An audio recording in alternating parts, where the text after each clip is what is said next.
Most of you think that buying cheap parts at the auto parts store after they diagnose your vehicle is the right way to go. I'm going to prove to you that those parts are not the same and why it's going to continue to set your check engine light. These are identical parts that go in the same exact vehicle. It's a Chrysler Town & Country. I think it's like a 2015 or something like that. But I'm going to show you the differences in these parts. So I'm going to take it apart and show you. So first thing, let's look at the backing cover. You can see the size difference. It's huge. Spring, completely almost double the size in thickness and length.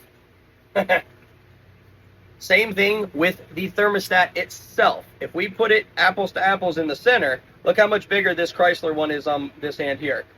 And with this bulb right here, it allows the plunger to not be able to travel as far on this one than it does this one. So you can see the size difference. This one here is the aftermarket one. So if we take a measurement right here, I'm going to show you on camera. We take a measurement from right at the face of it to right where the spring has to compress. That's right around 3/8 of an inch to 1/2 an inch at pushing it. If we crush the entire spring in there, we're barely going to get any flow of coolant to come through here when that thermostat has to move its way all the way to this edge here.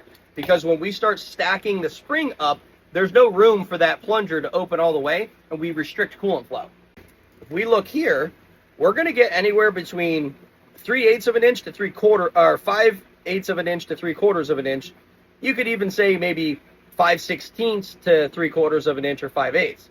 It's much more room. So seeing that size difference, I hope it helps you understand something, but I'll leave you with this last little bit. The reason why I talk about the size difference is the coolant flow that is getting through the engine. Because if we slow it down too much, we ultimately can't cool the coolant down in the radiator fast enough. So that makes your fan kick on high and it makes the engine run hotter.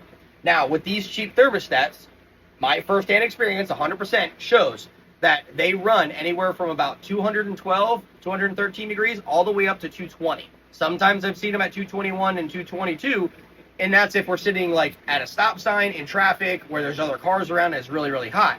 If it's by itself, it doesn't.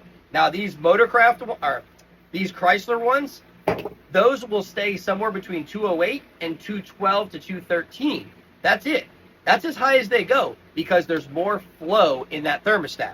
Now, I get it. There's not a huge size comparison there, but there is. When it comes to stuff like that, it's a huge difference. So buying cheap parts versus quality parts is going to bite you in the ass, and your light's going to come back on, or you're going to do more damage. And that's not even touching the electronic world.